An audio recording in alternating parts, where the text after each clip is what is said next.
اللہ تعالیٰ اس مختصر سی آیہ مجیدہ میں حضرت آدم علیہ السلام سے متعلق جو پہلے باتیں ہوئی ہیں، جس میں پہلی بات جب اللہ نے حضرت آدم علیہ السلام کو جنت میں سکونت کا اختیار دیا اور حکم دیا، اور ان کی زوجہ محترمہ کو، پھر اس کے بعد اللہ نے کچھ پابندی لگا دی کہ یہاں نہیں جانا۔ حضرت آدم وہاں چلے گئے۔ پھر وہاں سے جب حضرت آدم چلے گئے تو پھر اللہ نے اس عارضی جنت جہاں اللہ نے حضرت آدم علیہ السلام کو رکھا ہوا تھا، وہاں سے فرمایا کہ آپ چلے جائیں، اور حضرت آدم علیہ السلام کو زمین پہ بھیج دیا۔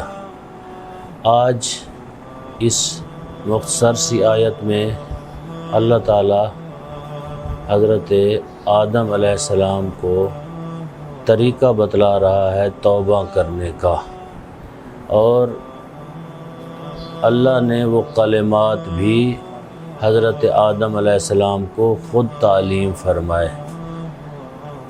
اس پہلے جملے میں ہے فَتَلَقَّى آدَمُ مِن رَّبِّهِ، بس آدم علیہ السلام نے وہ کلمات جو اللہ نے القاء فرمائے، اللہ نے عطا فرمائے حضرت آدم علیہ السلام کو، حضرت آدم نے ان کلمات کو سیکھا، ان کلمات کو سیکھا، فَتَابَ عَلَيْهِ، بس ان کے اوپر پھر اللہ تعالیٰ نے حضرت آدم کی توبہ کو قبول کیا۔ وہ کلمات کیا تھے؟ مختلف تفاسیر میں مختلف روایات موجود ہیں۔ کلمات آپ جس طرح اہل سنت برادران نے وہ کلمات مراد لیے ہیں، وہ عمومی کلمات ہیں جس کے ذریعے انسان کی توبہ قبول ہوتی ہے۔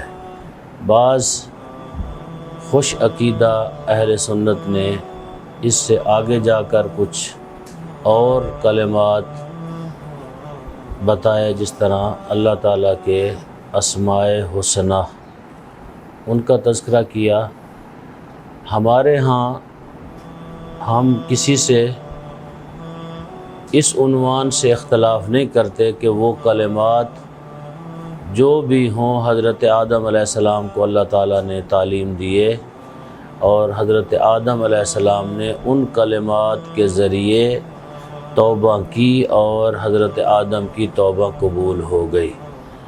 ہم کوئی بھی کلمہ ہو، کوئی بھی جملہ ہو، کوئی بھی لفظ ہو، اس سے اختلاف ہمیں نہیں ہے۔ بہت ساری چیزیں ہیں جن کے ذریعے انسان کی توبہ قبول ہو جاتی ہے۔ خود پروردگار کا نام جو ہے، اس کے ذریعے بھی اگر انسان توبہ کرنا چاہے تو انسان کی توبہ قبول ہو جاتی ہے۔ مثلاً آپ ایک گناہ کرتے ہیں تو پھر دعا مانگتے ہیں، یا اللہ مجھے معاف کر دے۔ اللہ تعالیٰ جو ہے اتنا کریم ہے کہ آپ دعا جب مانگتے ہیں تو اللہ جو ہے فوراً قبول کرتا ہے۔ روایات کے اندر ہے، بعض مولانا صاحبان بھی یہاں تشریف فرما ہے، روایات کے اندر ہے کہ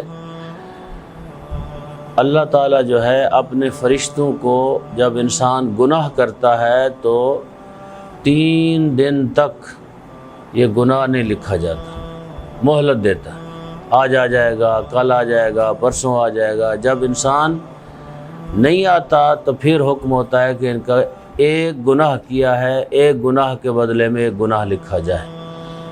اگر نیکی کا ارادہ کرے تو اللہ کہتا ہے نیکی لکھ لے، اگر نیکی کو انجام دے تو پھر اللہ جو ہے کئی گنا ثواب دیتا ہے اس نیکی کا۔